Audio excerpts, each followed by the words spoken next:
하늘의 법정에서 한국 교회에 내려진 판결을 본 순간 기도의 불이 꺼졌다는 음성과 함께 제 영혼이 그대로 멈췄습니다. 제 이름은 박성훈입니다. 올해 67살이고 경기도 수원에서 작은 철물점을 운영하고 있어요. 40년 가까이 교회를 다녔고 집사 직분을 받은 지도 15년이 넘었습니다.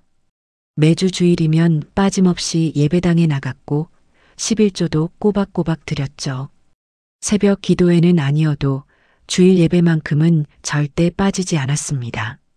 그렇게 성실하게 신앙생활을 해왔다고 스스로 생각했어요.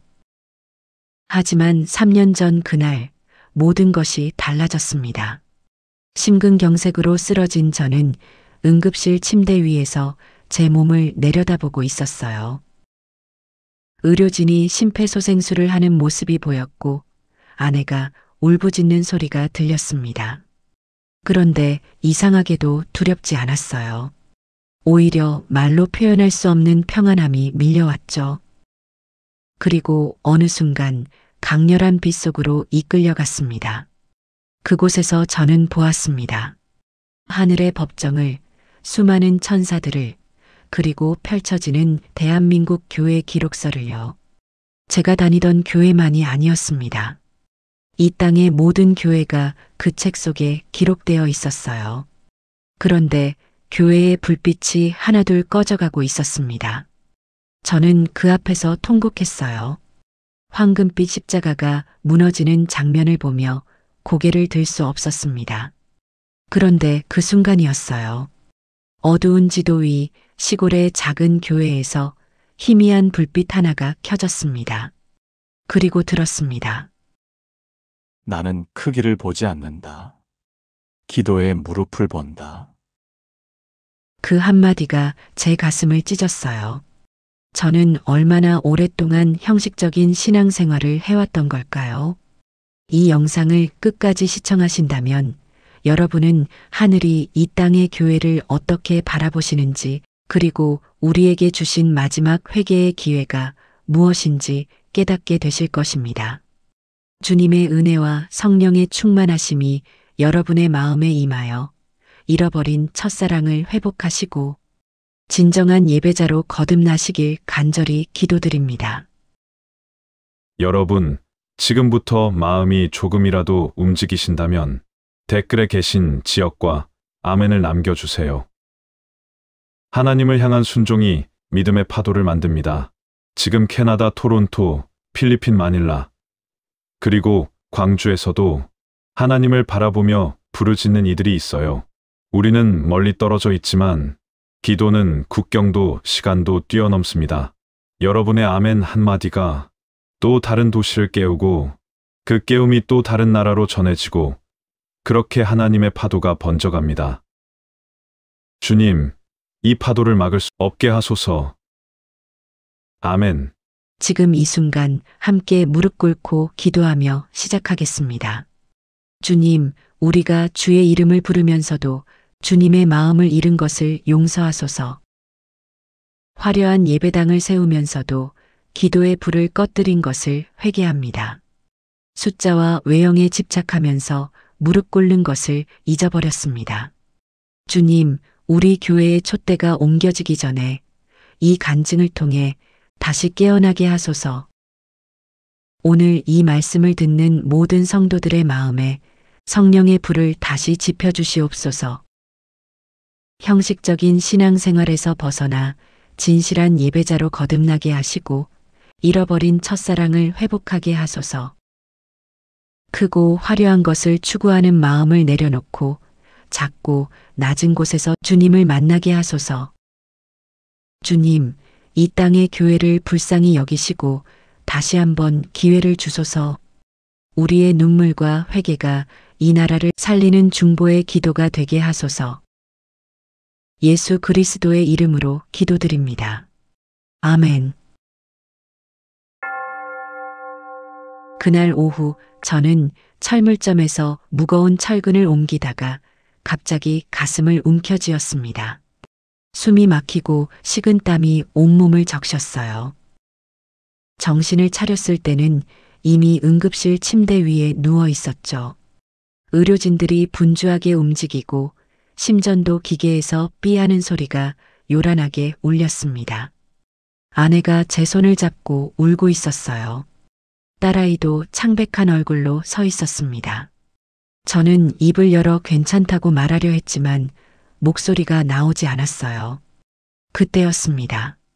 가슴에 전기 충격이 가해지는 순간 제 몸이 침대에서 떠올랐죠. 아니, 정확히는 제 영혼이 육체에서 빠져나온 것이었습니다.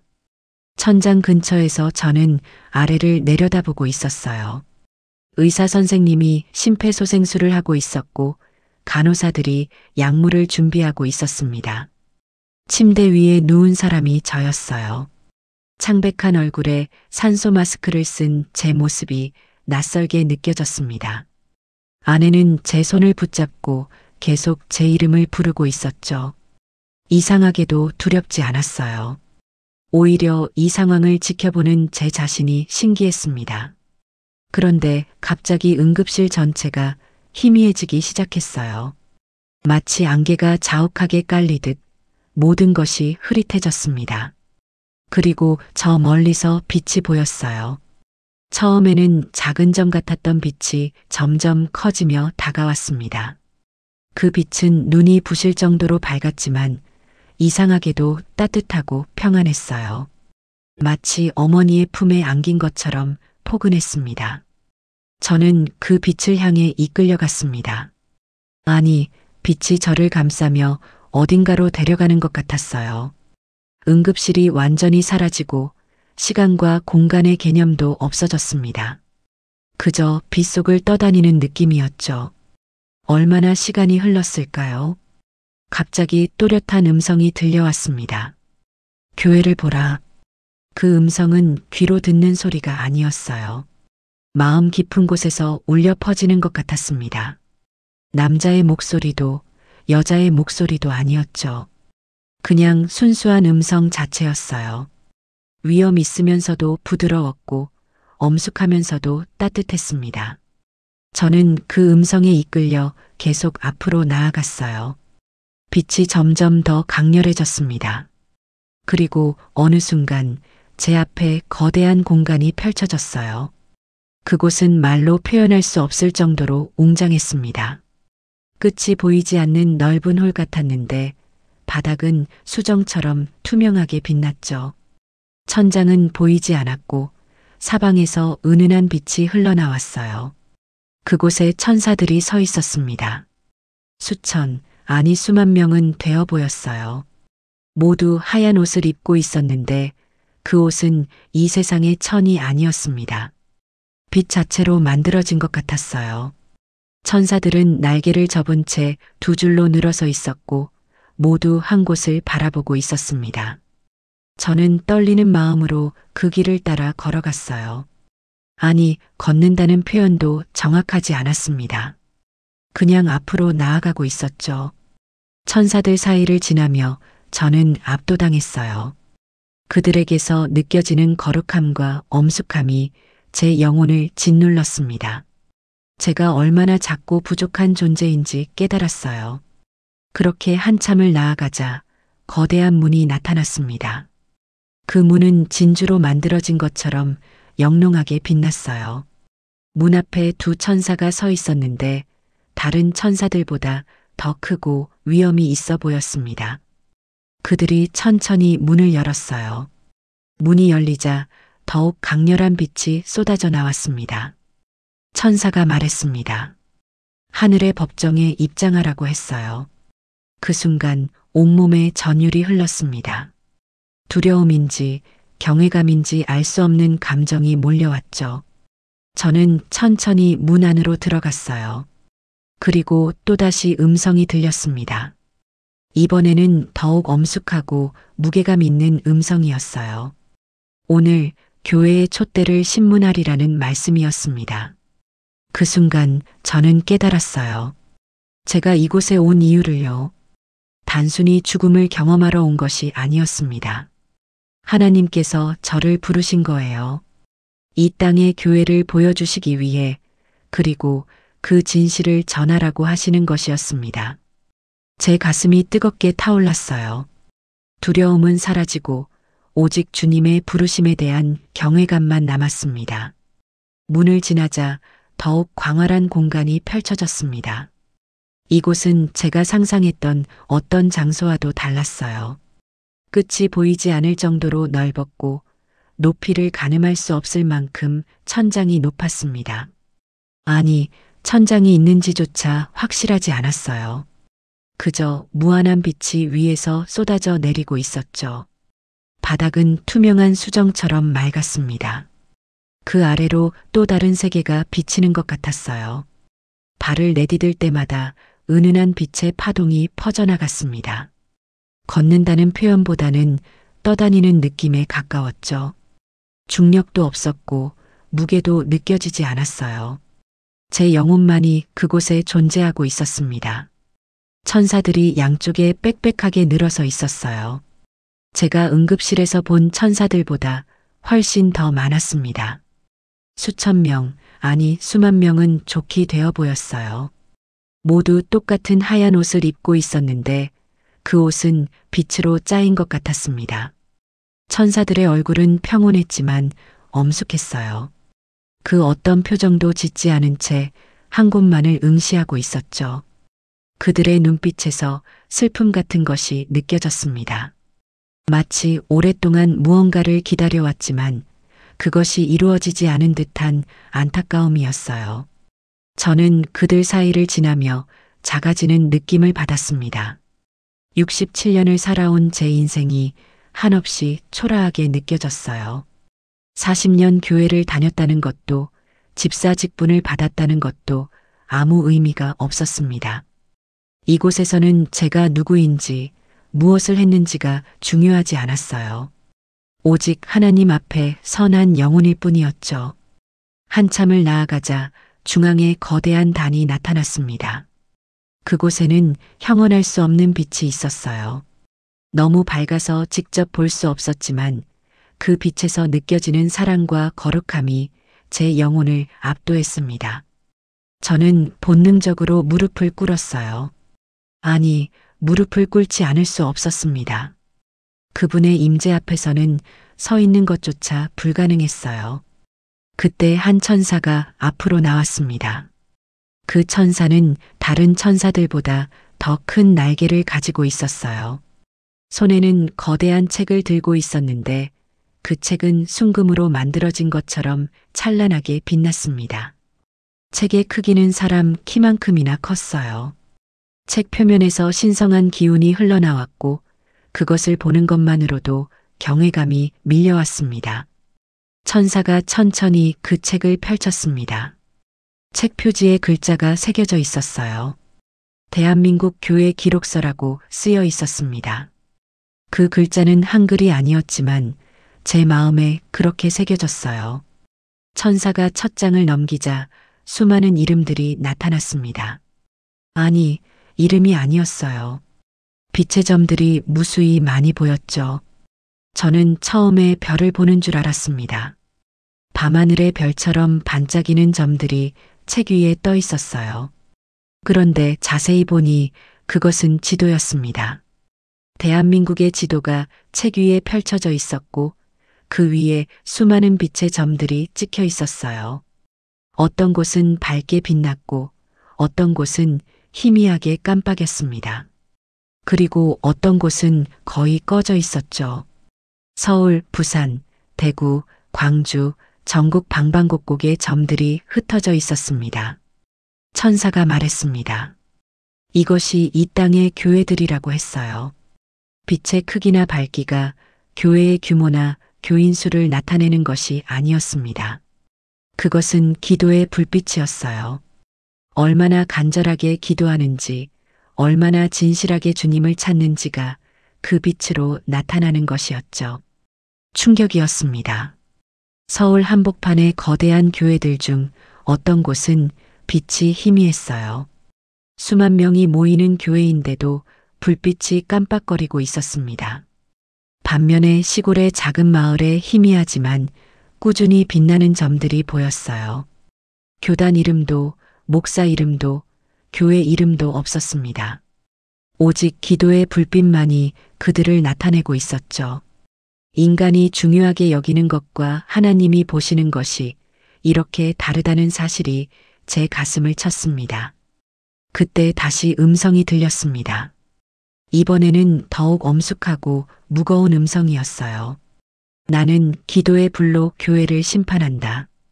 그 말씀이 법정 전체에 울려 퍼졌습니다. 천사들이 고개를 숙였고 저 역시 고개를 들 수 없었어요. 천사가 계속 책장을 넘겼습니다. 페이지가 넘어갈 때마다 더 많은 지도가 나타났어요. 지역별로, 도시별로 교회들의 불빛이 보였습니다. 그런데 제가 보는 동안 몇몇 불빛이 꺼지기 시작했어요. 처음에는 깜빡이더니 점점 희미해지다가 결국 완전히 사라졌습니다. 마치 촛불이 바람에 꺼지듯이요. 가슴이 찢어지는 것 같았어요. 그 불빛들이 단순한 빛이 아니라는 것을 알았기 때문입니다. 그것은 누군가의 간절한 기도였고, 누군가의 눈물이었으며, 누군가의 믿음이었어요. 그런데 그것이 꺼지고 있었습니다. 제 눈에서 눈물이 흘렀어요. 제 볼을 타고 흐르는 눈물이 바닥에 떨어졌는데 그것조차 빛으로 변하는 것 같았습니다. 특히 제가 다니던 교회 근처의 불빛을 봤을 때는 더 슬펐습니다. 분명 그곳에도 불빛이 있었는데 예전만큼 밝지 않았어요. 깜빡거리고 있었죠. 제가 40년을 다닌 교회, 제가 집사로 섬긴 교회가 그렇게 희미한 빛을 내고 있었습니다. 저는 무릎을 꿇고 통곡했어요. 이것이 우리의 진짜 모습이었구나 하는 깨달음이 밀려왔습니다.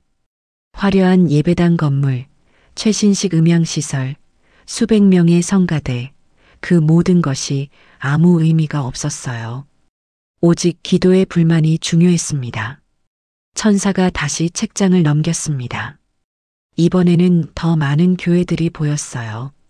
지도 위에 수백 개의 불빛이 흩어져 있었는데 그중 몇몇이 깜빡거리기 시작했습니다. 마치 바람 앞에 촛불처럼 위태로워 보였어요. 처음에는 한두 개였는데 점점 더 많은 불빛들이 불안정하게 흔들렸습니다. 그런데 갑자기 하나의 불빛이 완전히 꺼졌어요. 서울 강남의 한 교회였습니다. 그곳은 제가 아는 교회였어요. 몇천 명이 모이는 큰 교회였죠. 주일마다 주차장이 꽉 찼고 예배 시간에는 본당이 가득 찼습니다. 그런데 그 교회의 불빛이 사라진 거예요. 저는 이해할 수 없었습니다. 그렇게 많은 사람들이 모이는데 어떻게 불빛이 꺼질 수 있을까요? 천사가 손을 들자 그 교회의 모습이 공중에 떠올랐습니다. 마치 영상을 보는 것 같았어요. 화려한 예배당이 보였습니다. 최신식 음향시설에 대형 스크린이 설치되어 있었고 무대는 콘서트장처럼 꾸며져 있었어요. 예배가 시작되자 수백 명의 성가대가 노래를 불렀습니다. 찬양 소리는 웅장하고 아름다웠어요. 하지만 그 안에 있는 사람들의 마음은 달랐습니다. 어떤 사람은 스마트폰을 보고 있었고 어떤 사람은 졸고 있었어요. 찬양을 부르는 사람들도 입술만 움직일 뿐 마음이 없어 보였습니다. 설교 시간이 되자 목사님이 강단에 올라갔어요. 말씀은 웅변처럼 화려했지만 회개에 대한 이야기는 없었습니다. 성공과 축복, 긍정의 메시지만 가득했죠. 예배가 끝나자 장로들이 모였습니다. 회의실에서 그들은 건축 계획을 논의하고 있었어요. 더 크고 화려한 예배당을 짓겠다고 했습니다. 그런데 대화 내용은 주님의 영광이 아니었어요. 다른 교회와의 경쟁, 교인 수 늘리기, 헌금 목표액이 주된 화제였습니다. 한 장로가 다른 장로를 비난했고 곧 언성이 높아졌어요. 결국 회의는 싸움으로 끝났습니다. 또 다른 장면이 보였습니다. 교회 앞에서 집회가 열리고 있었어요. 성도들이 손에 깃발을 들고 있었는데 그것은 찬양의 깃발이 아니었습니다. 정치적 구호가 적힌 깃발이었어요. 사람들은 특정 정당을 지지하며 소리를 질렀습니다. 목사님도 그 자리에 함께 있었어요. 강단에서는 사랑을 외쳤지만 그곳에서는 미워하는 말들을 쏟아내고 있었습니다. 가슴이 답답했어요. 이것이 교회의 모습인가 싶었습니다. 찬양은 크고 화려했지만 기도는 형식적이었어요. 예배는 웅장했지만 회개는 없었습니다. 사랑을 말하면서도 서로를 미워했고 용서를 외치면서도 서로를 정죄했어요. 제 눈에서 또 눈물이 흘렀습니다. 천사가 다시 손을 움직이자 다른 교회의 모습이 나타났습니다. 이번에는 부산의 한 교회였어요. 그곳도 큰 교회였습니다. 하지만 내부에서는 분열이 일어나고 있었어요.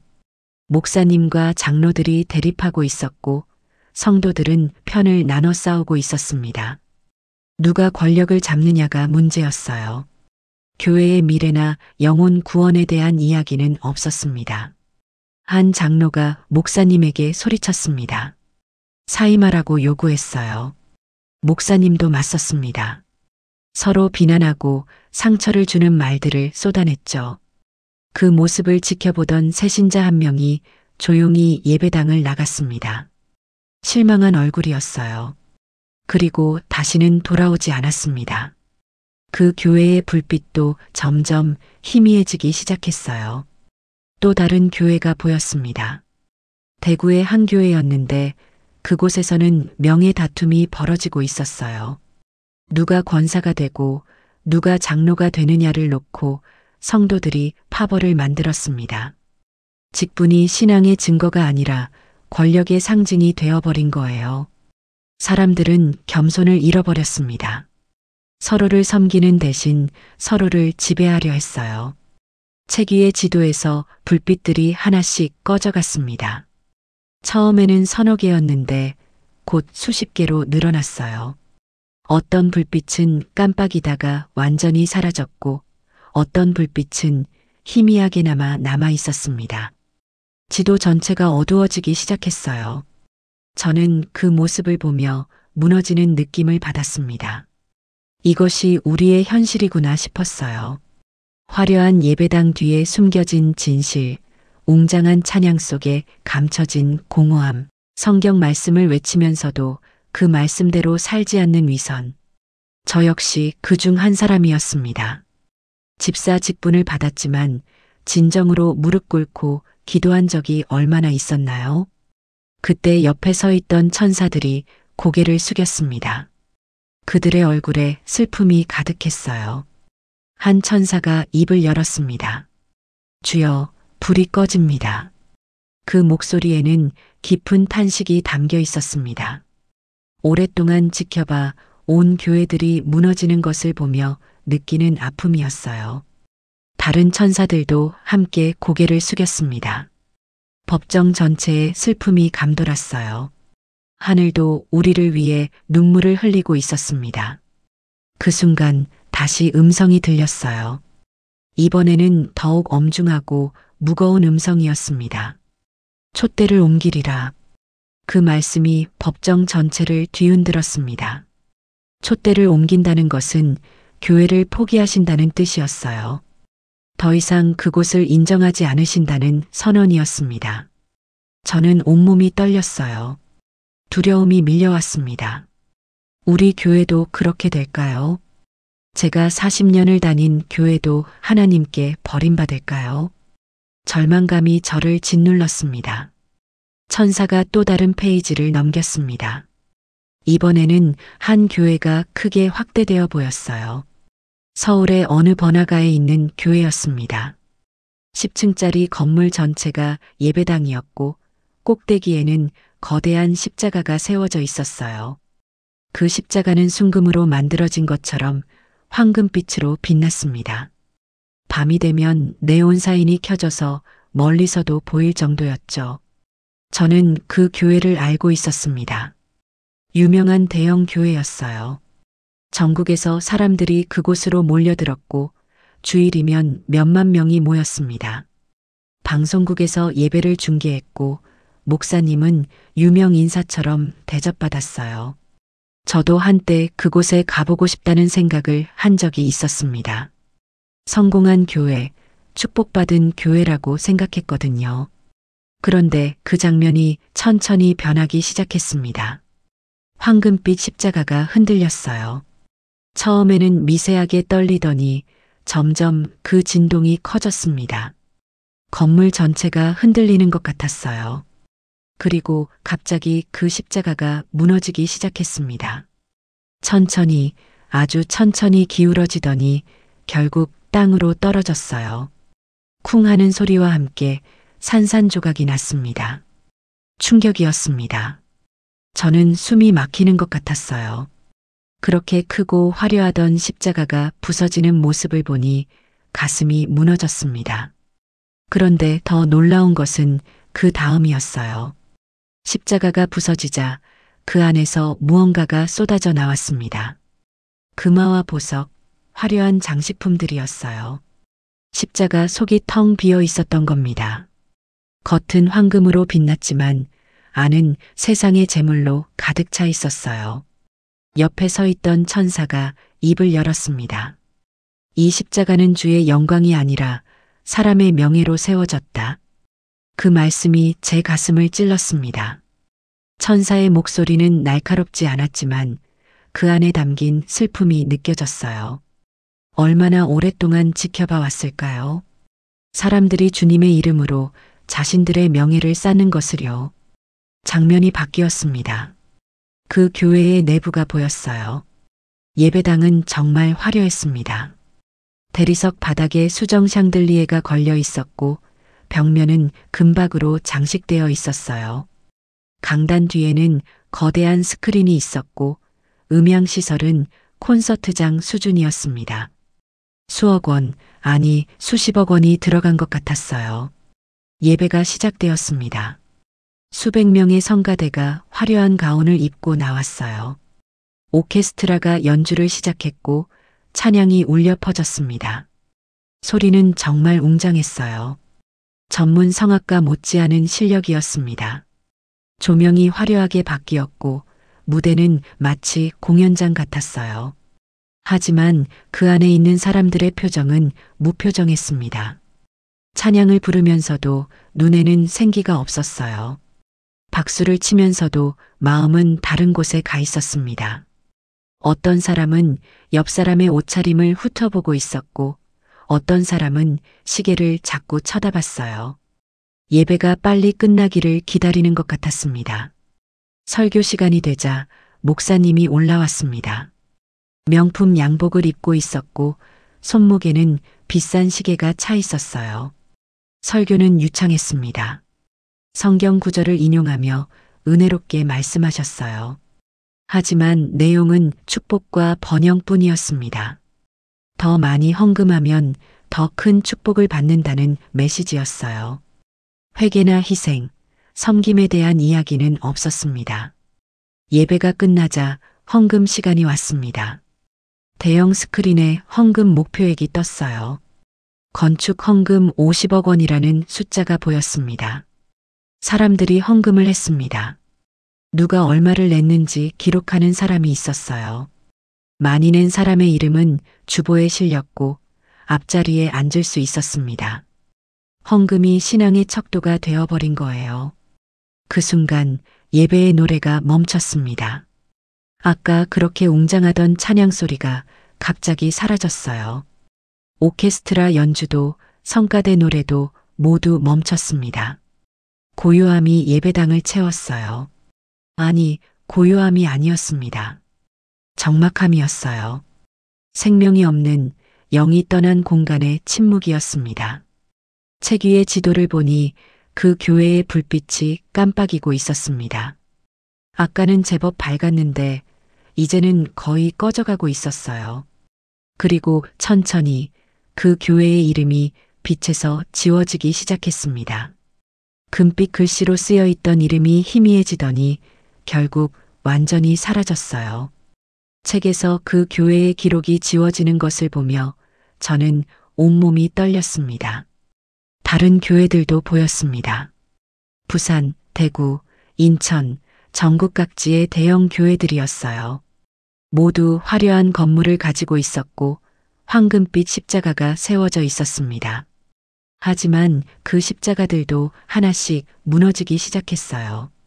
어떤 것은 금방 무너졌고 어떤 것은 천천히 기울어졌습니다.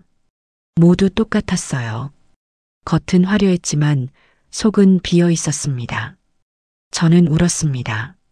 제가 그토록 부러워하던 것들이 하나님 앞에서는 아무 의미가 없었어요. 큰 건물, 많은 교인, 화려한 예배, 유명한 목사님, 그 모든 것이 허상이었습니다. 저도 그런 것을 원했었어요. 우리 교회도 크고 유명해지기를 바랐습니다. 그런데 그것이 잘못된 욕심이었다는 것을 깨달았죠. 그때 다시 음성이 들렸습니다. 이번에는 더욱 부드럽지만 슬픈 음성이었어요. 나는 금이 아니라 눈물을 원한다. 그 한마디가 제 영혼 깊은 곳을 뒤흔들었습니다. 하나님은 우리의 화려함을 원하시지 않았어요. 우리의 건물이나 숫자를 보시지 않았습니다. 오직 우리의 진실한 눈물, 회개의 기도, 겸손한 마음을 원하셨던 거예요. 저는 그 자리에서 무릎을 꿇었습니다. 아니, 이미 무릎을 꿇고 있었는데 더 깊이 엎드렸어요.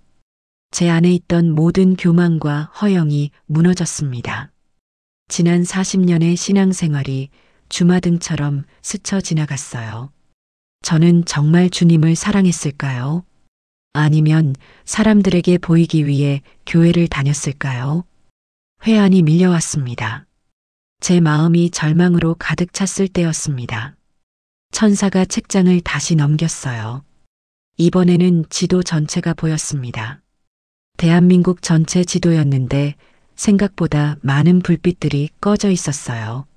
서울, 부산, 대구 같은 대도시들도 어두웠습니다. 몇몇 불빛만이 희미하게 남아 있었죠.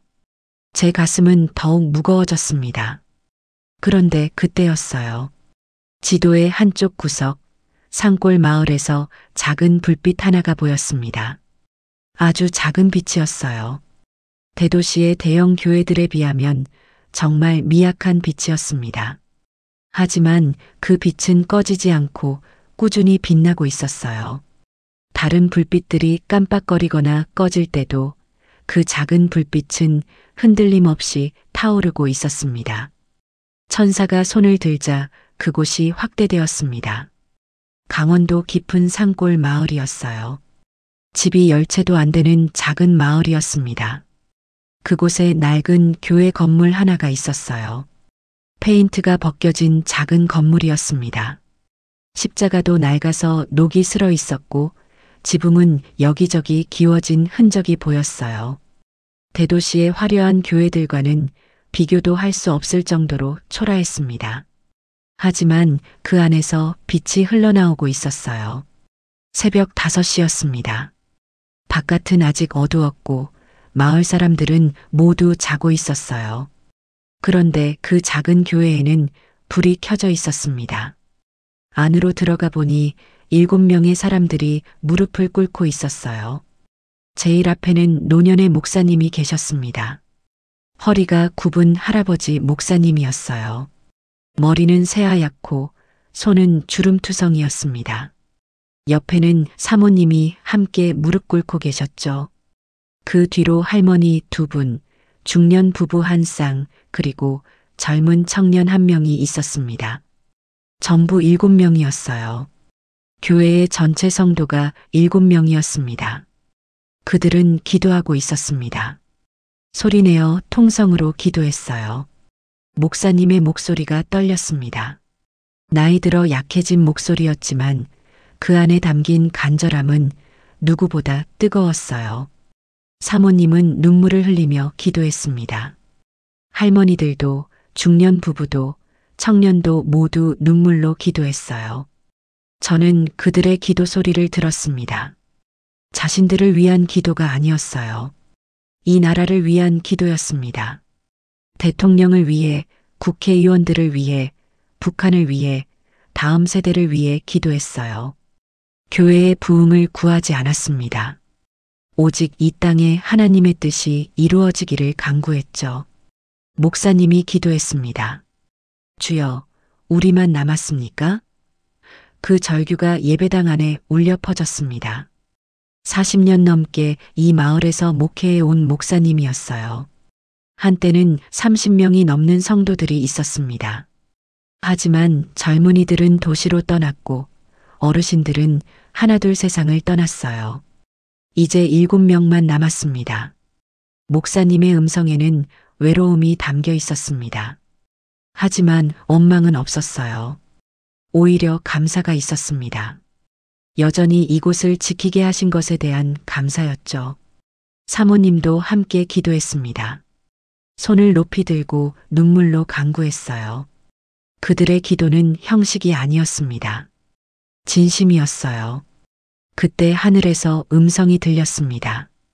제게만 들리는 것이 아니었어요.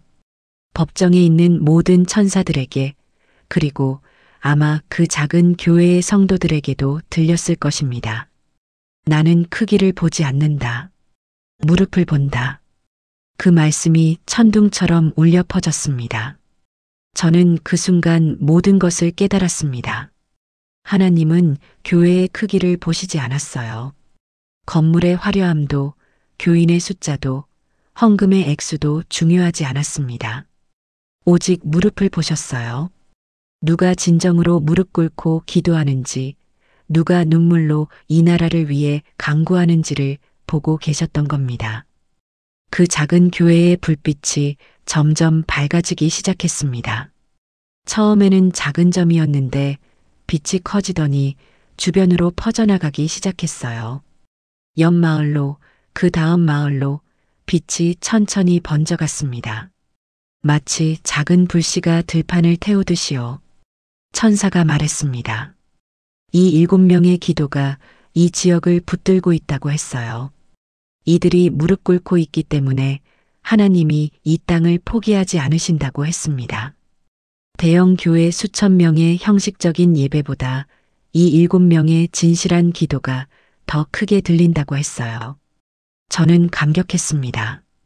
눈물이 쏟아졌어요. 희망이 보였습니다. 아직 끝나지 않았구나 싶었어요. 이 땅에 아직 남은 자들이 있었습니다. 비록 숫자는 적지만 그들의 기도는 하늘을 움직이고 있었어요. 저도 그렇게 되고 싶었습니다. 크고 화려한 교회의 집사가 아니라 무릎 꿇고 기도하는 한 사람이 되고 싶었어요. 지도를 다시 보니 여기저기서 작은 불빛들이 보이기 시작했습니다. 제주도의 한 어촌 마을, 전라도의 산골 마을, 경상도의 시골 교회, 모두 작은 교회들이었어요. 건물은 낡았지만 그곳에서 기도의 불이 타오르고 있었습니다. 그 불빛들이 하나씩 밝아지기 시작했어요. 천사들이 미소를 지었습니다. 아까 슬퍼하던 천사들의 얼굴에 희망이 떠올랐어요. 그들도 기뻐하고 있었습니다. 작은 불빛들이 살아나는 것을 보며 감사하고 있었죠. 법정의 분위기가 조금씩 바뀌기 시작했습니다. 저는 그 작은 교회의 모습을 계속 바라봤습니다. 7명의 성도들은 여전히 기도하고 있었어요. 새벽 6시가 넘었는데도 무릎을 꿇고 있었습니다. 누가 시켜서 하는 것이 아니었어요. 의무감도 아니었습니다. 오직 사랑 때문이었어요. 이 나라를 사랑하고 다음 세대를 사랑하고 무엇보다 하나님을 사랑했기 때문이었습니다. 작은 교회의 불빛을 보며 희망을 느꼈던 순간도 잠시였습니다. 천사가 다시 책을 펼쳤어요. 이번에는 다른 페이지였습니다. 그곳에는 글자들이 빽빽하게 적혀 있었어요. 한글도 아니고 영어도 아니었습니다. 하지만 제 마음에 그 의미가 새겨졌어요. 그것은 질문들이었습니다. 교회에 대한, 성도들에 대한, 우리 모두에 대한 질문이었죠. 천사가 앞으로 나섰습니다. 날개를 펼친 천사의 모습은 장엄했어요. 그 천사가 법정 전체를 향해 입을 열었습니다. 너희는 언제 마지막으로 나라를 위해 금식했느냐? 그 질문이 공간 전체에 울려 퍼졌습니다. 메아리처럼 계속 반복되어 들렸어요. 침묵이 흘렀습니다. 아무도 대답하지 못했어요. 저 역시 입을 열 수 없었습니다. 금식 기도요? 저는 언제 마지막으로 금식했을까요? 생각해봤지만 기억이 나지 않았어요. 10년 전인지 20년 전인지도 불확실했습니다. 어쩌면 한 번도 제대로 금식해 본 적이 없는지도 몰랐어요. 천사가 손을 들자 또 다른 장면이 펼쳐졌습니다. 여러 교회들의 모습이 보였어요. 서울의 큰 교회였습니다. 금요일 저녁 철야 기도회가 열리고 있었어요. 하지만 사람들은 많지 않았습니다. 주일 예배 때 몇천 명이 모이는 교회인데 기도회에는 100명도 안 되어 보였어요. 그나마 온 사람들도 대부분 개인의 문제를 위해 기도했습니다. 자녀의 대학 입시, 사업의 성공, 건강 문제였어요. 다른 교회도 보였습니다. 부산의 한 교회였는데 수요 기도회를 하고 있었어요. 목사님이 강대상에서 기도를 인도했지만 성도들은 졸고 있었습니다. 어떤 사람은 스마트폰을 보고 있었고 어떤 사람은 시계를 자꾸 확인했어요. 형식적인 기도였습니다. 마음이 없는 기도였어요. 또 다른 장면이 나타났습니다. 대구의 한 교회 장로님이 집에서 기도하는 모습이었어요. 하지만 기도 내용은 자신의 사업 번창이 전부였습니다. 경쟁사를 이기게 해달라고, 더 많은 돈을 벌게 해달라고 구했어요. 이 나라를 위한 기도, 민족을 위한 중보는 없었습니다. 제 가슴이 답답했습니다. 저도 똑같았기 때문이에요. 제 기도도 늘 제 가족, 제 건강, 제 사업만 생각했었습니다. 나라를 위해 기도한다고 하면서도 정치적 성향에 따라 한쪽만 편들었어요. 진정으로 이 땅을 위해, 민족을 위해, 다음 세대를 위해 눈물로 기도한 적이 있었던가요? 부끄러움이 밀려왔습니다. 천사가 책장을 넘겼습니다. 이번에는 또 다른 질문이 나타났어요. 너희는 원수를 위해 기도했느냐는 질문이었습니다. 장면이 바뀌었어요. 여러 교회에서 북한을 저주하는 기도가 들렸습니다. 무너뜨려 달라고, 망하게 해달라고 기도했어요. 사랑의 기도가 아니라 증오의 기도였습니다. 정치인들을 위한 기도도 마찬가지였어요. 자기가 지지하는 정당의 승리만 구했습니다. 상대편은 심판해달라고 기도했어요. 화해와 용서가 아니라 분열과 대립을 기도했습니다. 교회가 이 땅의 화해를 이끌어야 하는데 오히려 분열을 부추기고 있었어요. 저는 눈물을 흘렸습니다. 우리가 얼마나 하나님의 마음에서 멀어져 있었는지 깨달았어요. 예배는 드렸지만 진정한 예배가 아니었습니다. 기도는 했지만 하나님이 원하시는 기도가 아니었어요. 우리는 종교 활동은 했지만 하나님과 동행하지 않았습니다. 그때 또 다른 장면이 나타났습니다. 경기도의 한 작은 아파트였어요. 좁은 방 안에 한 할머니가 무릎 꿇고 있었습니다. 팔순이 넘어 보이는 할머니였어요. 허리가 굽어 있었고 손은 주름투성이었습니다. 그 할머니가 벽에 붙여놓은 대한민국 지도 앞에서 기도하고 있었어요. 할머니의 손은 지도 위를 더듬었습니다. 서울, 부산, 대구, 광주, 전국 방방곡곡을 손으로 짚으며 기도했어요. 눈물이 지도 위에 떨어졌습니다. 할머니는 울면서 기도했어요. 주여, 다시 불을 켜주소서. 그 절규가 제 가슴을 찔렀습니다. 할머니는 혼자 사는 것 같았어요.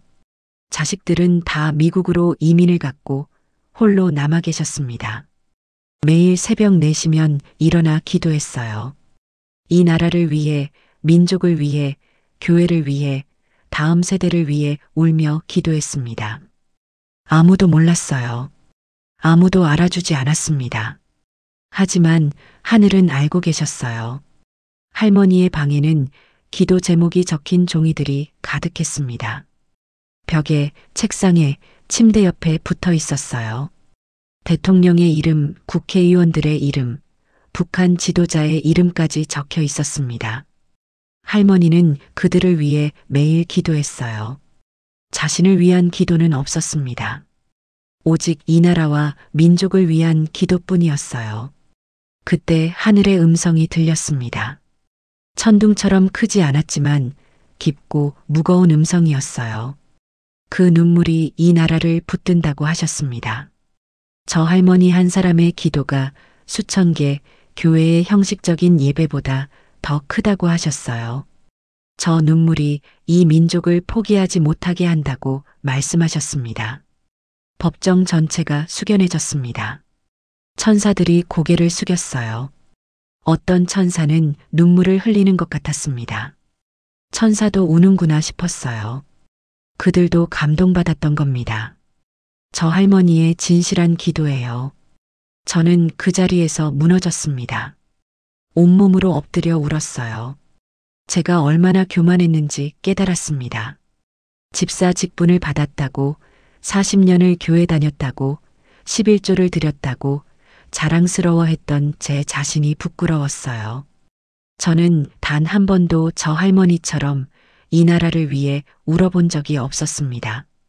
다른 천사들도 함께 울기 시작했습니다. 법정 전체가 눈물로 젖었어요. 슬픔과 감동이 뒤섞인 울음이었습니다. 우리의 죄를 슬퍼하는 울음이자 저 할머니의 기도에 감동받는 울음이었어요. 저는 결단했습니다. 돌아가면 저도 저렇게 기도하겠다고 무릎 꿇고 이 나라를 위해 중보하겠다고 마음먹었어요. 법정의 분위기가 다시 무거워졌습니다. 할머니의 기도로 잠시 희망을 느꼈지만 이것이 끝이 아니라는 것을 알 수 있었어요. 천사가 천천히 책의 마지막 장으로 손을 가져갔습니다. 그 순간 법정 전체의 공기가 달라졌어요. 긴장감이 흘렀고 무게감이 느껴졌습니다. 이것이 마지막 페이지구나 싶었어요. 천사가 마지막 장을 펼쳤습니다. 그 페이지에는 다시 대한민국 지도가 나타났어요. 하지만 이번에는 달랐습니다. 교회들의 불빛이 아니라 촛대가 그려져 있었어요. 수많은 촛대들이 지도 위에 세워져 있었습니다. 각 촛대는 교회를 상징했어요. 큰 교회도 작은 교회도 모두 하나의 촛대로 표시되어 있었습니다. 충격적인 것은 그 다음이었습니다. 촛대들 중 절반이 이미 사라져 있었어요. 아니, 정확히는 회색으로 변해 있었습니다. 빛을 잃은 촛대들이었어요. 서울에만 해도 수십 개의 촛대가 회색으로 발해 있었습니다. 부산, 대구, 인천, 광주도 마찬가지였어요. 전국 곳곳에서 촛대들이 색을 잃어가고 있었습니다. 천사가 말했습니다. 이미 옮겨진 촛대들이라고 했어요. 하나님께서 그 교회들에서 떠나셨다는 뜻이었습니다. 건물은 여전히 서 있고 사람들은 여전히 모이고 있지만 하나님의 임재는 떠나셨다는 거예요. 그저 종교 활동만 남은 공허한 공간이 되어버린 것이었습니다. 제 가슴이 철렁 내려앉았습니다. 제가 다니던 교회는 어떨까요? 혹시 우리 교회도 이미 촛대가 옮겨진 것은 아닐까요? 지도를 자세히 들여다봤어요. 경기도 수원 지역을 찾았습니다. 거기에도 회색 촛대들이 있었어요. 제 교회인지는 확실하지 않았지만 불안감이 밀려왔습니다. 그런데 더 충격적인 것은 남은 촛대들도 안전하지 않다는 사실이었어요. 아직 금빛으로 빛나는 촛대들이 있었지만 그것들도 희미해지고 있었습니다. 빛이 약해지고 있었어요. 시간이 지나면 이 촛대들도 결국 회색으로 변할 것 같았습니다. 마지막 기회가 얼마 남지 않은 것처럼 보였어요. 천사가 촛대 하나를 가리켰습니다.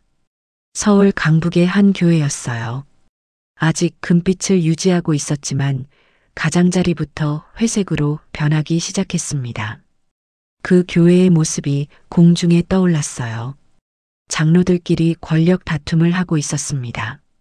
목사님을 내쫓으려는 세력과 지키려는 세력이 대립했어요. 예배는 드렸지만 그 안에 사랑은 없었습니다.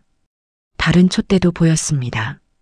경남의 한 교회였는데 그곳은 물질주의에 빠져 있었어요. 건축 헌금을 모으는 것이 최우선 과제였습니다. 성도들을 영적으로 돌보는 것보다 돈을 모으는 것에 집중했어요. 담임 목사님은 고급 외제차를 타고 다녔고 명품 옷을 입었습니다. 그 촛대의 불빛이 깜빡거리고 있었어요. 제 눈에서 눈물이 멈추지 않았습니다. 이것이 우리의 현실이구나 싶었어요. 겉으로는 부흥하는 것 같지만 영적으로는 무너지고 있었습니다. 교회는 많아졌지만 하나님의 임재는 점점 사라지고 있었어요. 우리는 종교는 가졌지만 신앙을 잃어버렸습니다. 그때 다시 하늘의 음성이 들렸습니다. 이번에는 더욱 엄중하고 무거운 음성이었어요. 회개하지 않으면 불도 사라지리라. 그 말씀이 천둥처럼 법정을 뒤흔들었습니다. 최후 통첩이었어요. 마지막 경고였습니다. 지금이라도 돌이키지 않으면 모든 것이 끝난다는 선언이었죠. 저는 그 자리에서 무릎을 꿇었습니다. 아니, 무릎을 꿇는 것이 아니라 온몸으로 엎드렸어요. 얼굴을 바닥에 대고 통곡했습니다. 목 놓아 울었어요. 제 안에 있던 모든 교만과 위선이 무너졌습니다. 40년의 신앙생활이 한순간에 부끄러워졌어요. 저는 용서를 구했습니다. 형식적으로 신앙생활 했던 것을 회개했어요. 예배는 드렸지만 마음이 없었던 것을 고백했습니다. 기도는 했지만 하나님이 아니라 제 욕심을 구했던 것을 회개했어요. 11조는 드렸지만 사랑을 실천하지 않았던 것을 통곡하며 자백했습니다. 얼마나 울었을까요? 시간 개념이 없었어요. 한참을 울고 있는데 누군가 제 어깨에 손을 얹었습니다. 고개를 들자 천사가 서 있었어요. 그 천사의 눈에도 눈물이 맺혀 있었습니다. 천사가 저를 바라보며 말했습니다. 이 경고를 전하라. 그 음성은 명령이면서 동시에 부탁이었어요. 천사는 계속 말했습니다. 돌아가서 이 땅의 교회에 전하라고 했어요. 회개하지 않으면 촛대가 옮겨진다고, 하나님의 임재가 떠난다고, 지금이 마지막 기회라고 외치라고 했습니다. 크고 화려한 것을 추구하지 말고 무릎 꿇고 기도하라고 전하라고 했어요. 저는 고개를 끄덕였습니다. 말로 대답할 수 없었어요. 눈물 때문에 목소리가 나오지 않았습니다. 하지만 마음으로 대답했어요. 네, 전하겠습니다. 죽을 때까지 이 메시지를 전하겠습니다. 사람들이 비웃어도 미쳤다고 해도 끝까지 외치겠습니다. 천사가 손을 들었습니다. 그 순간 빛이 사라지기 시작했어요. 법정의 빛이 점점 희미해졌습니다. 천사들의 모습도 흐려졌어요. 저는 떨어지는 느낌을 받았습니다. 아래로, 아래로 계속 떨어졌어요. 무섭지는 않았습니다. 오히려 평안했어요. 빛이 완전히 사라졌습니다. 어둠이 저를 감쌌어요. 하지만 그 어둠 속에서도 한 가지는 분명히 기억했습니다. 제게 주어진 사명이었어요. 이 경고를 전해야 한다는 소명이었습니다. 그것을 붙잡고 저는 계속 떨어졌어요. 현실로 제 몸으로 돌아가고 있었습니다. 심전도 기계 소리가 들렸습니다. 규칙적인 소리였어요. 제 심장이 다시 뛰고 있었습니다. 눈꺼풀이 무거웠어요. 천천히 눈을 떴습니다. 눈부신 형광등 불빛이 보였어요. 병원 천장이었습니다. 저는 다시 응급실로 돌아온 것이었어요. 주변이 소란스러웠습니다. 의사 선생님이 놀란 표정으로 쟤를 내려다보고 있었어요. 간호사들도 당황한 듯 서로를 쳐다봤습니다. 심전도 모니터를 확인하고 또 확인했어요. 제 심장이 다시 뛰고 있다는 것을 믿을 수 없다는 표정이었습니다. 환자분, 들리세요? 제 말이 들리시나요? 의사 선생님이 물었습니다. 저는 고개를 끄덕였어요. 입이 잘 떨어지지 않았지만 의식은 또렷했습니다. 살아 돌아왔구나 싶었어요. 하지만 제 마음은 여전히 하늘의 법정에 있었습니다. 저는 그곳에서 본 것을, 들은 것을 잊을 수 없었어요. 아내가 제 손을 꽉 잡고 있었습니다. 눈물이 범벅이 된 얼굴이었어요. 여보, 여보. 아내가 제 이름을 부르며 울었습니다. 딸도 옆에서 함께 울고 있었어요.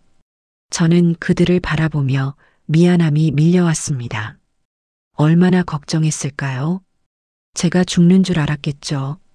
저는 입술을 움직였습니다. 말을 해야 했어요. 지금 당장 해야 할 말이 있었습니다. 목소리는 작았지만 또렷하게 말했어요. 주님, 기도의 불을 다시 켜겠습니다. 그 고백이 제 입에서 흘러나왔습니다. 저는 그 말을 하늘을 향해, 하나님을 향해 했어요. 의료진이 의아한 표정으로 서로를 쳐다봤습니다. 아내와 딸은 울음을 멈추고 저를 바라봤어요. 무슨 말인지 이해하지 못한다는 표정이었습니다. 하지만 저는 계속 말했어요. 다짐했습니다. 형식적인 신앙생활을 끝내겠다고, 진정으로 무릎 꿇고 기도하겠다고, 이 나라를 위해 중보하겠다고 서원했어요. 눈물이 흘렀습니다. 뜨거운 눈물이었어요.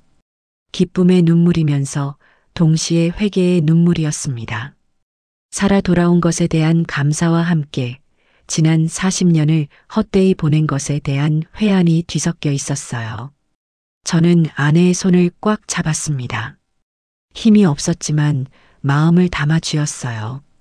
당신, 무슨 일이 있었어요? 아내가 떨리는 목소리로 물었습니다. 저는 대답할 수 없었어요. 지금 설명할 수 없었습니다. 어디서부터 어떻게 말해야 할지 알 수 없었어요. 하늘의 법정, 천사들, 꺼져가는 교회들, 촛대의 경고, 그 모든 것을 어떻게 말로 표현할 수 있을까요? 의사 선생님이 여러 검사를 했습니다. 심전도, 혈압, 산소 포화도를 확인했어요. 모든 수치가 안정적이었습니다. 의학적으로는 설명할 수 없는 일이라고 했어요. 심정지가 14분이나 지속됐는데 아무런 후유증이 없다는 것이 믿기지 않는다고 했습니다. 기적이라는 말을 했어요.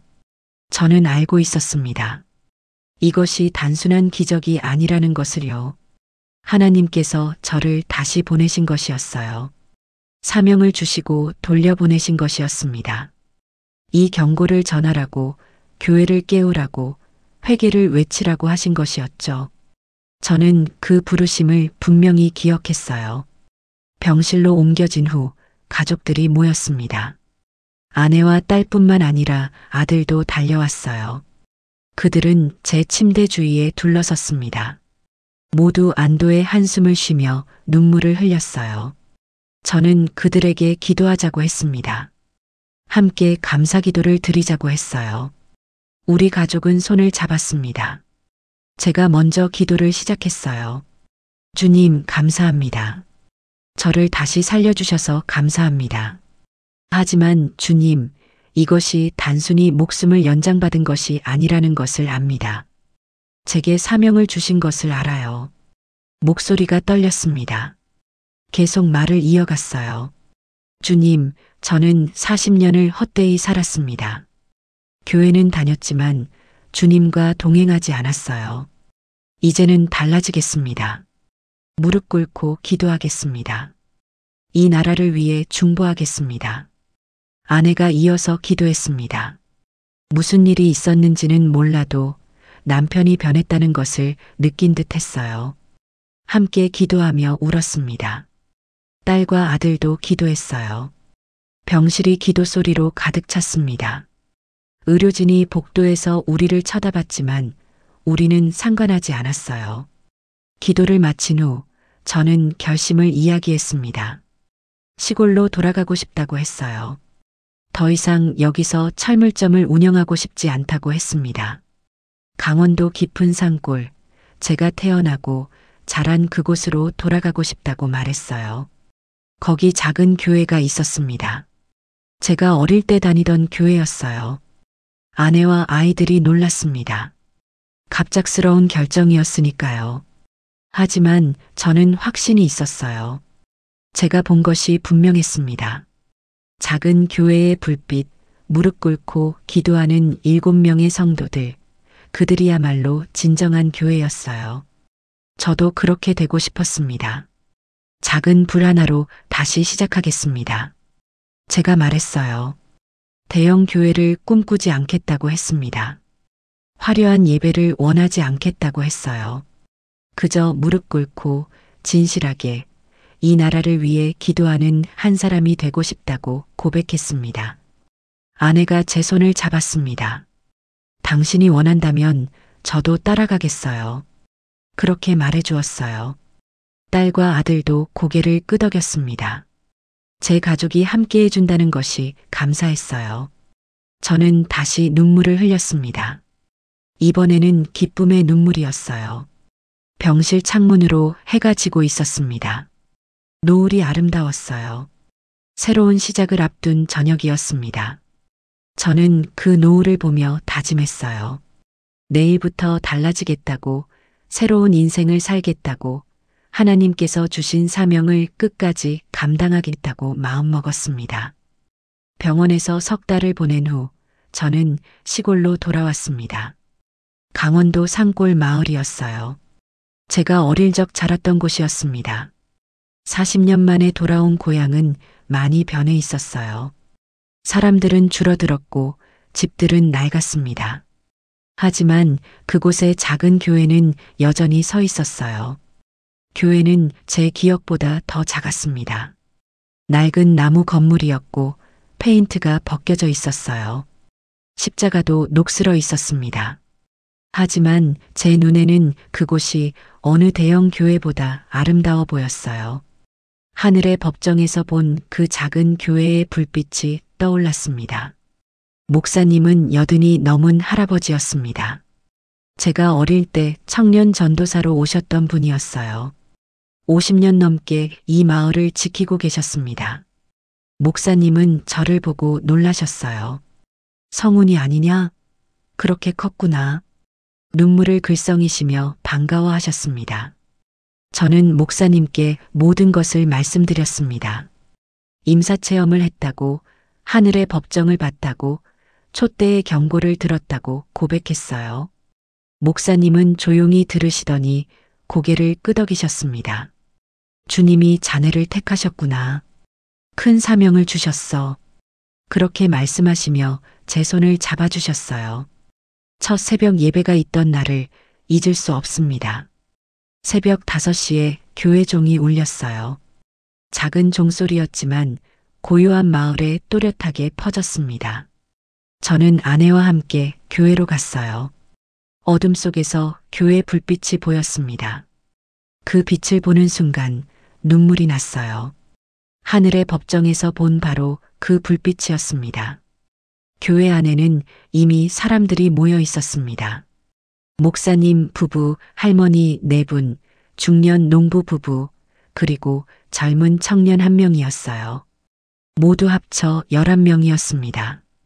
저희 부부까지 13명이 되었죠. 대형 교회에 비하면 정말 작은 숫자였지만 제 마음은 충만했어요. 우리는 무릎을 꿇었습니다. 목사님이 먼저 기도를 시작하셨어요. 떨리는 목소리였지만 간절함이 묻어났습니다. 이 나라를 위한 기도였어요. 대통령을 위해, 국회를 위해, 북한을 위해, 다음 세대를 위해 기도하셨습니다. 저도 함께 기도했어요. 처음으로 진심을 담아 이 민족을 위해 울며 기도했습니다. 할머니들도 기도했습니다. 한 할머니는 논농사를 짓는 분이었어요. 주름진 손으로 합장하며 울었습니다. 이 땅에 회개의 바람이 불기를 간구했어요. 다른 할머니는 아들이 서울에서 사업하는데 아들이 주님께 돌아오기를 30년째 기도한다고 했습니다. 포기하지 않는 기도였어요. 농부 부부는 젊은 세대를 위해 기도했습니다. 청년들이 교회로 돌아오기를, 이 마을에 희망이 생기기를 간구했어요. 청년은 25살 청년이었는데 서울에서 실패하고 고향으로 돌아왔다고 했습니다. 그런데 이 작은 교회에서 다시 믿음을 회복했다며 눈물로 간증했어요. 저는 그들과 함께 기도하며 깨달았습니다. 이것이 진정한 교회구나 싶었어요. 화려한 건물도, 최신식 음향시설도, 유명한 목사님도 없었습니다. 하지만 진실한 기도가 있었어요. 눈물이 있었고 간절함이 있었습니다.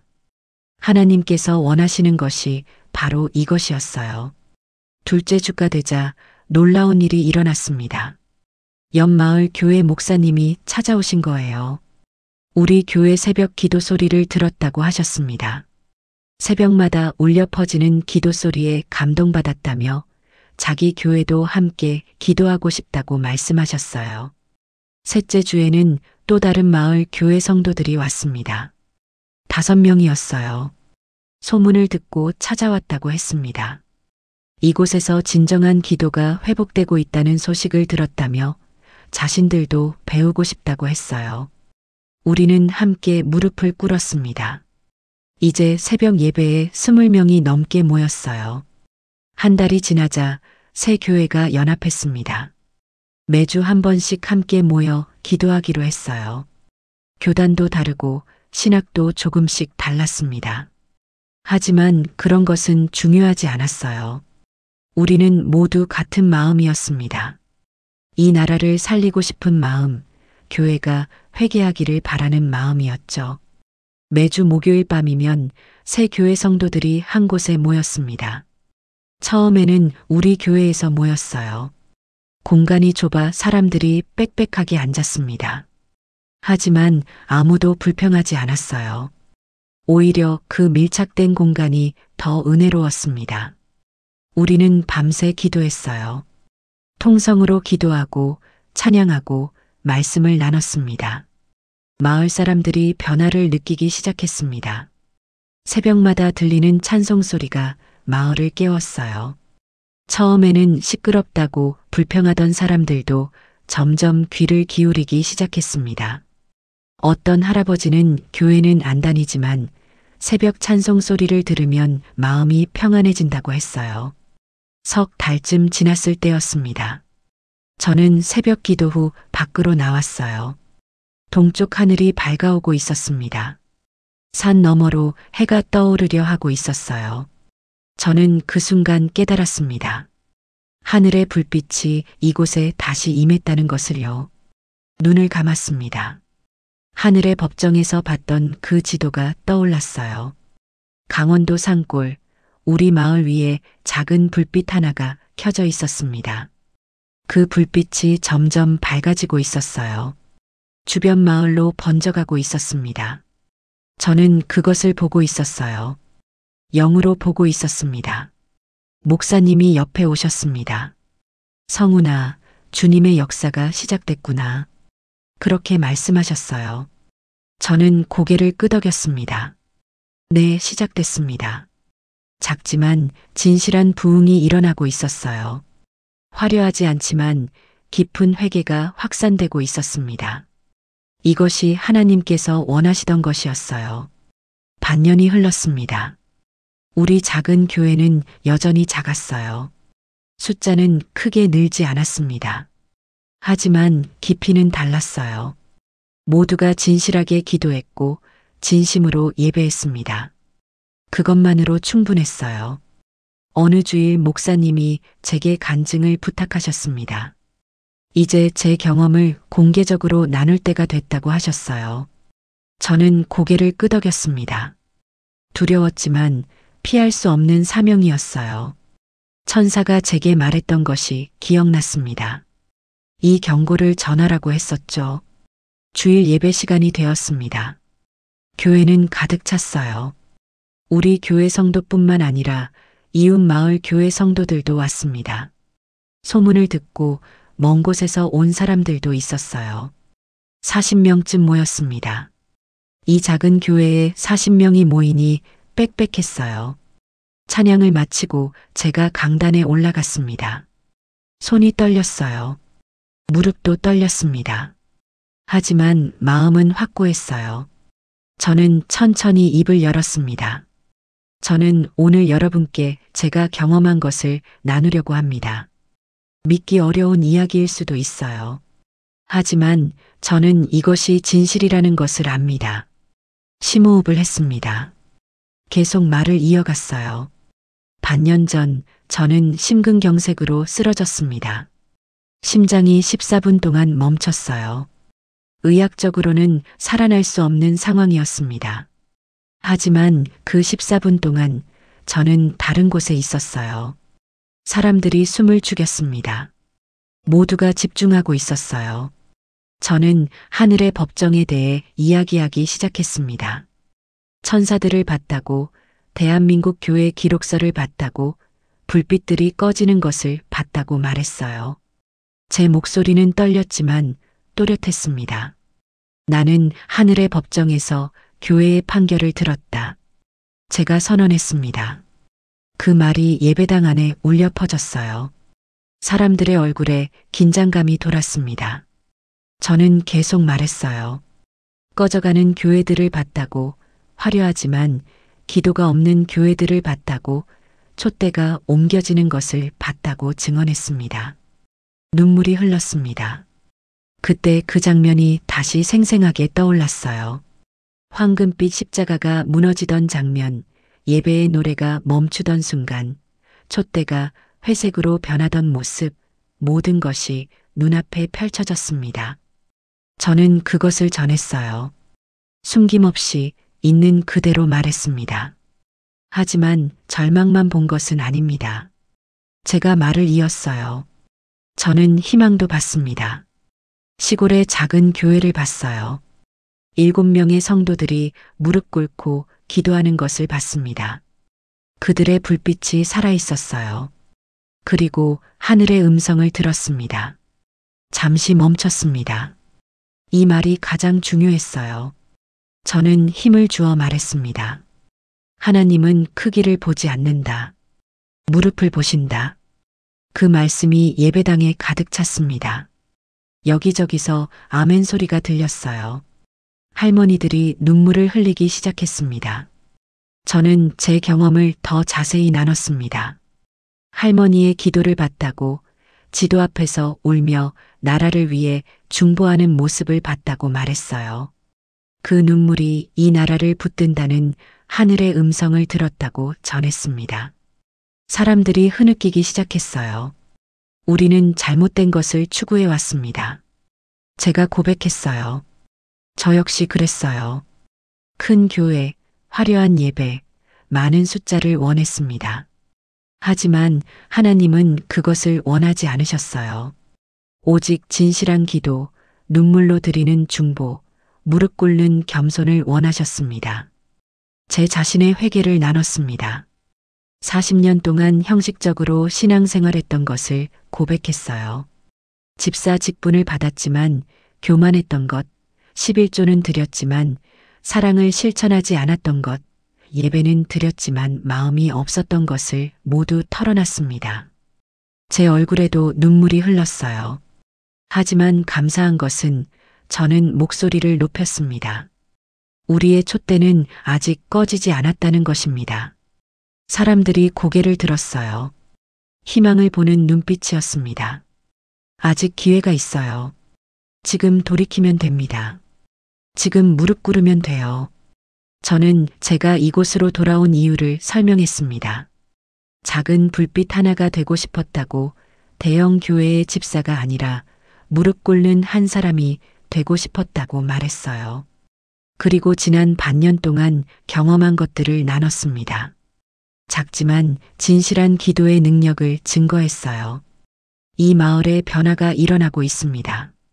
저는 확신을 가지고 말했어요. 새 교회가 연합했고 매일 새벽 기도의 불이 타오르고 있습니다. 숫자는 적지만 하늘이 기뻐하시는 예배를 드리고 있어요. 이것이 진정한 부흥입니다. 사람들이 박수를 쳤습니다. 아니, 박수가 아니었어요. 손뼉을 치며 하나님께 영광 돌리는 것이었습니다. 할렐루야 소리가 터져 나왔어요. 저도 함께 외쳤습니다. 감격이 밀려왔습니다. 저는 마지막 말을 전해야 했습니다. 가장 중요한 메시지였어요. 저는 두 손을 들었습니다. 사람들이 조용해졌어요. 모두가 저를 바라봤습니다.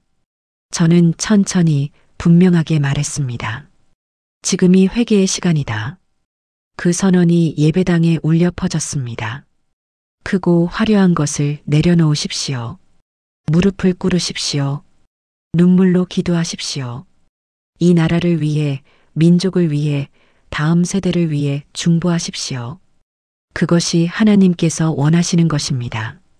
제 목소리가 떨렸습니다. 마지막 한마디를 남겨야 했어요. 천사가 제게 명령했던 것, 하늘이 제게 맡긴 사명을 완수해야 했습니다. 저는 두 눈을 감았어요. 그리고 외쳤습니다. 아멘. 사람들이 함께 외쳤습니다. 아멘. 그 소리가 산을 울렸어요. 예배당 벽을 넘어 마을로 퍼져나갔습니다. 저는 무릎을 꿇었어요. 강단 위에서 엎드렸습니다. 사람들도 모두 무릎을 꿇었어요. 예배당 전체가 기도 소리로 가득 찼습니다. 저는 알았습니다. 제 사명을 완수했다는 것을요. 증인으로서의 역할을 다했어요. 이제 이 메시지는 여기 있는 사람들을 통해 더 멀리 퍼져나갈 것입니다. 작은 불빛이 또 다른 불빛을 밝힐 거예요. 그렇게 이 땅에 회개의 바람이 불 것입니다. 주님, 우리 교회의 불이 꺼졌던 것을 고백합니다. 크고 화려한 것만 추구하며 무릎 꿇는 것을 잊었습니다. 그러나 주님, 아직 남은 무릎들이 있습니다. 우리의 눈물로 다시 불을 붙여주소서. 이 간증을 들은 모든 성도들이 진정한 회개로 돌아가게 하소서. 형식적인 예배에서 벗어나 진실한 예배자가 되게 하시고 개인의 욕심이 아닌 이 나라와 민족을 위해 중보하는 자들이 되게 하소서. 크고 화려한 예배보다 작고 진실한 기도의 불을 원하시는 주님의 마음을 깨닫게 하소서. 주님, 촛대를 옮기지 마시고 다시 붙잡아 주소서. 우리의 교회를, 이 땅을, 이 민족을 포기하지 마소서. 작은 불빛 하나로 시작하여 온 나라에 회개의 바람이 불게 하소서. 무릎 꿇는 자들을 통해 이 땅이 회복되게 하소서. 예수 그리스도의 이름으로 기도드립니다. 아멘. 오늘도 끝까지 함께 해주신 여러분께 진심으로 감사드립니다. 죽음의 문턱에서 돌아온 이분의 귀한 간증을 통해 우리는 하나님의 살아계심과 영원한 생명의 소망을 다시 한번 확인할 수 있었습니다. 이런 소중한 간증들이 더 많은 영혼들에게 전해져 주님을 아직 모르는 분들에게는 구원의 문이 열리고 믿음의 형제자매들에게는 더욱 확고한 믿음이 되기를 간절히 소망합니다. 여러분의 구독과 좋아요, 그리고 공유는 하나님의 사랑을 전하는 소중한 통로가 됩니다. 하나님께서 이 시대에 주시는 특별한 메시지들을 계속해서 전해드리겠습니다. 주님의 은혜와 평강이 여러분과 함께 하시길 기도드리며 다음 간증으로 다시 찾아뵙겠습니다. 주님의 이름으로 감사드립니다.